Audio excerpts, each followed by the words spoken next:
My name is Harold. I'm 97 years old.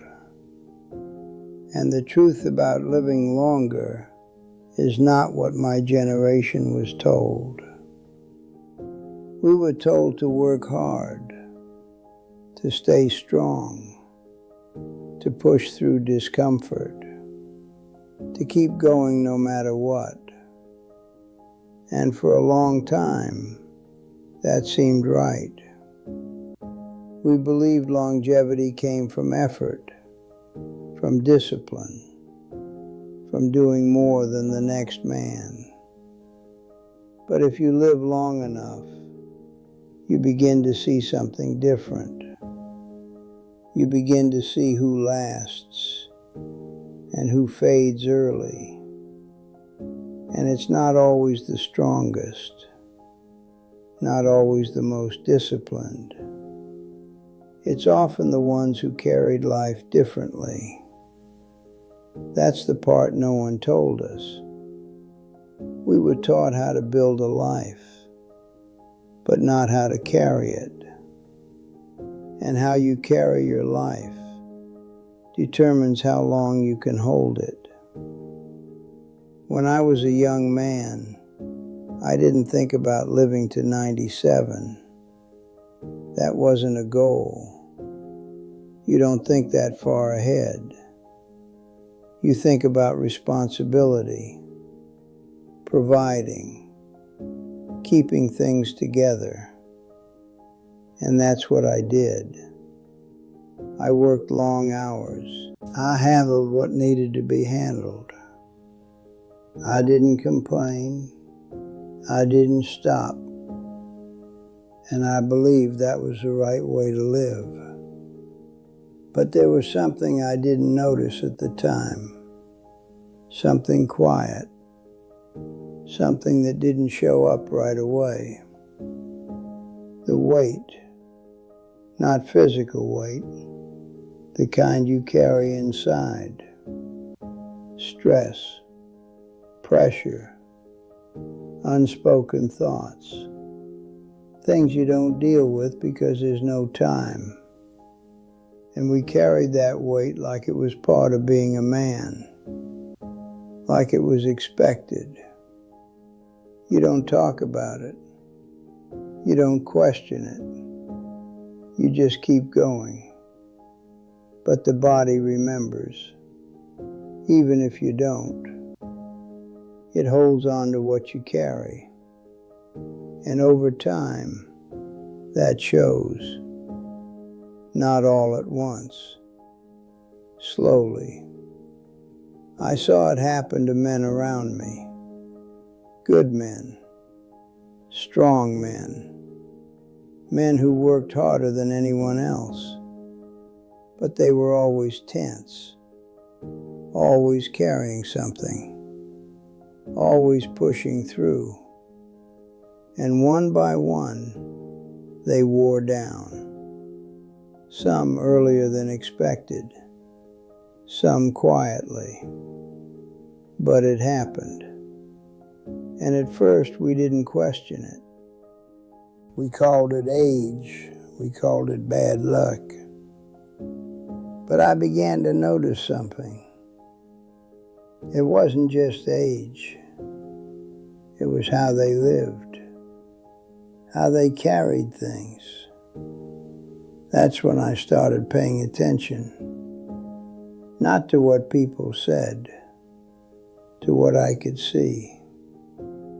And what I saw changed how I lived. Not all at once, but slowly. The first truth no one told my generation is this: you don't need to carry everything. We believed we did. Every problem, every responsibility, every burden. We thought that was strength. But it isn't. It's weight. And weight, over time, breaks you down. I learned to let some things go. Not responsibilities. Not what mattered. but the extra weight, the unnecessary thoughts, the things that didn't belong to me. And that made my life lighter. Not easier, just lighter. And a lighter life lasts longer. The second truth is this: pushing through is not always strength. We were taught to push through everything: pain, fatigue, stress, no matter what. And sometimes that's necessary, but not all the time. Because if you never stop, you never recover. And if you never recover, you slowly wear down. I didn't understand that when I was younger. I thought stopping meant weakness. Now I know it means awareness, knowing when to pause, when to rest, when to let the body catch up. That made more difference than any effort I ever gave. The third truth no one told us is this: your mind needs rest just as much as your body. We took care of our bodies in practical ways, but we ignored the mind. We let it run constantly, thinking, worrying, replaying, planning, and we thought that was normal. But a mind that never rests keeps the body from resting too. And over time, that matters. I learned to quiet my mind. Not completely, just enough. Enough to let it settle. Enough to give my body real rest. That changed everything. But there is more to this, because what I learned about living longer goes deeper than just these things. And it took me many more years to understand it fully. Part 2 continues. If this already feels familiar, then you're seeing something most people don't notice until much later. The longer I lived, the more I began to understand something that no one had ever explained to us clearly. Longevity is not built from strength alone. It is built from how much strain you remove from your life. That is a very different way of thinking, because my generation believed in adding more effort, more responsibility, more endurance. But we didn't think much about what we were carrying unnecessarily, and that made our lives heavier than they needed to be. The fourth truth no one told us is this: you don't have to react to everything. When I was younger, I reacted to almost everything. If something upset me, I held on to it. If someone said something wrong, I thought about it for days. If something didn't go the way I expected, I replayed it in my mind. That felt normal. That felt like being aware. But over time, I noticed something. Every reaction stays in the body, not just in your thoughts, in your chest, in your breathing, in the way your muscles tighten without you realizing it. And if you react to everything, you are constantly tense, constantly holding something, even when nothing is happening. That is exhausting. And exhaustion over years wears you down faster than hard work ever could. So I began changing something small. I didn't react to everything, not immediately. If something happened, I let it sit. Sometimes I said nothing. Sometimes I walked away. Sometimes I let time pass before deciding how I felt about it. and something interesting happened. Most things didn't matter as much as they felt in the moment. They lost their weight on their own. And by not reacting right away, I stopped carrying things I didn't need. That alone made my life lighter. The fifth truth is this: you must learn how to end your day. This is something almost no one taught us. We worked all day, we carried everything, and then we went to bed, still carrying it, still thinking, still holding on to conversations, problems, unfinished thoughts. And the body never got a real break. Because sleep is not just lying down. Sleep is letting go. And if you don't let go, your body stays in the day, even while your eyes are closed. I learned this late, much later than I should have.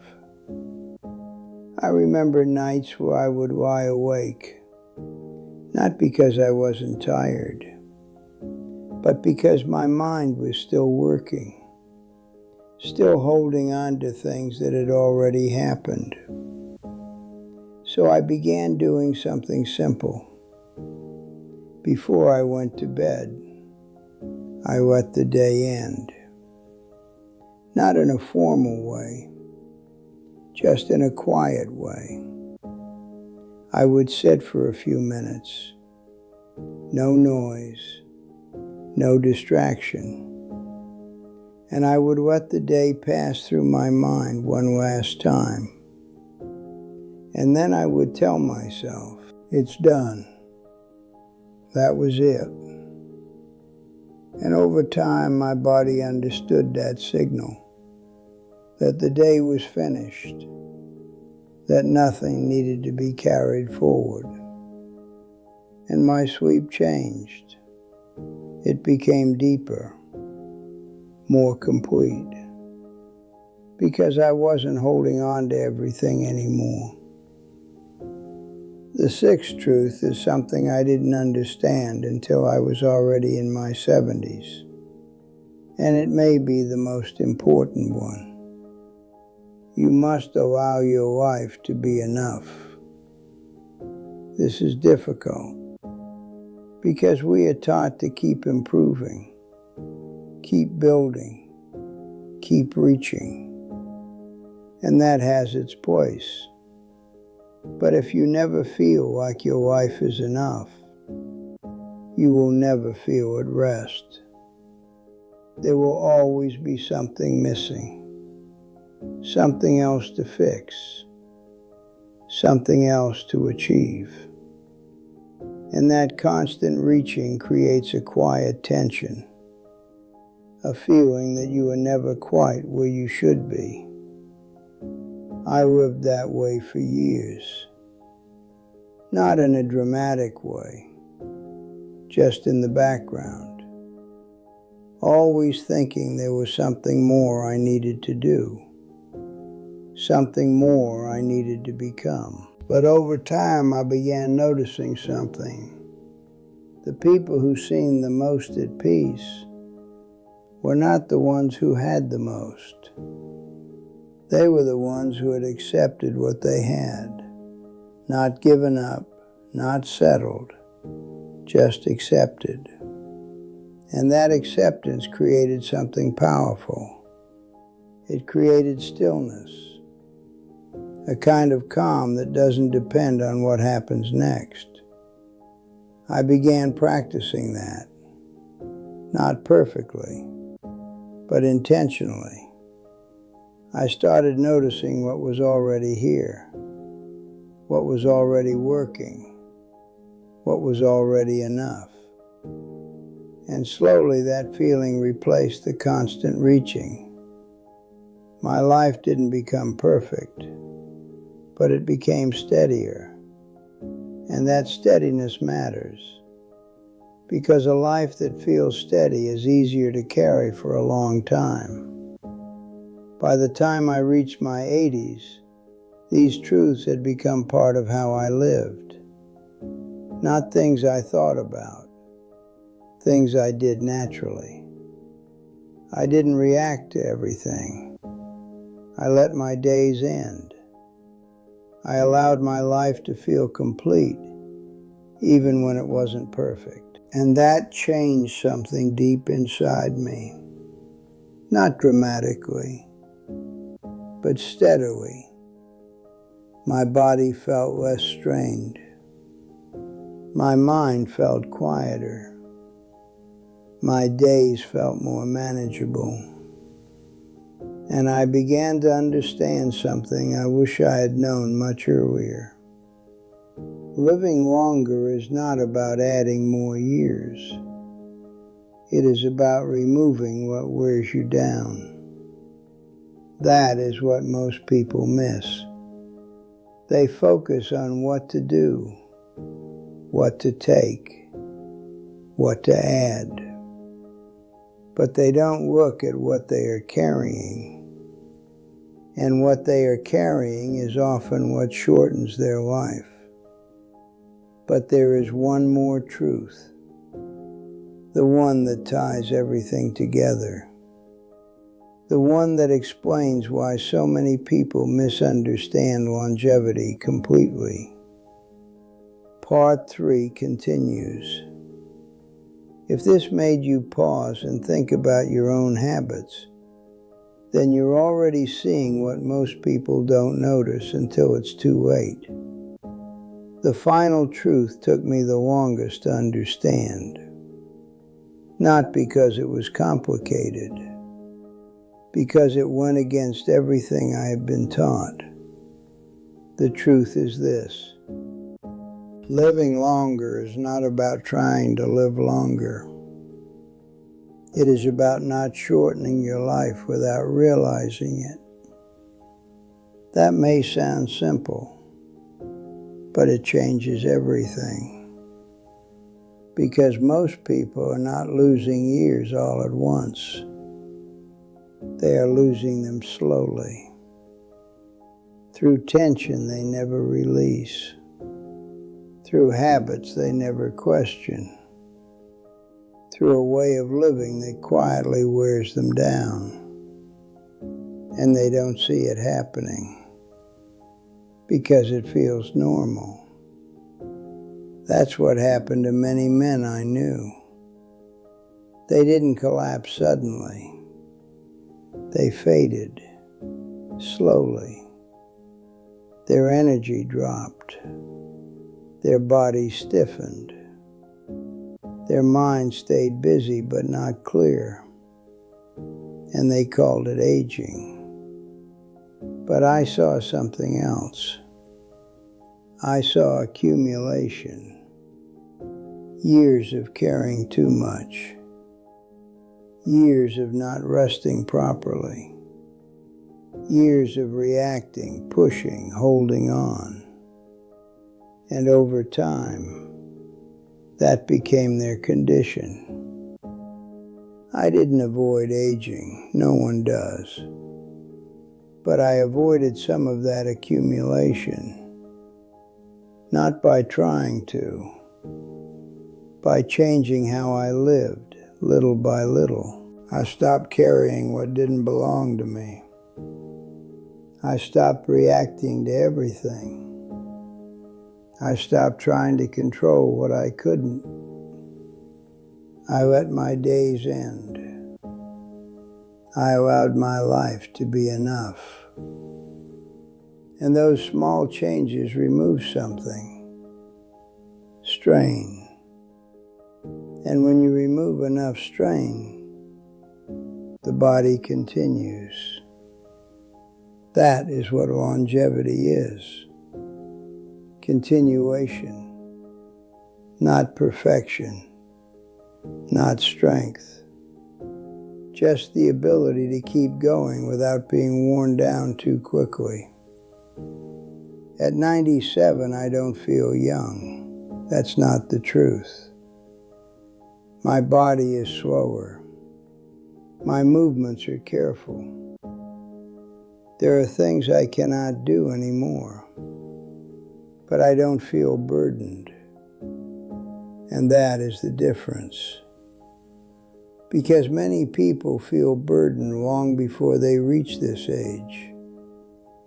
Burdened by their own lives, by what they carry, by how they think. And that burden shows up in the body. It always does. If I could say one thing to my younger self, it would not be to work less, not to change everything. It would be something simpler. Don't carry more than you need to. That's it. Because most of what we carry is not required. It's habit, it's reaction, it's expectation.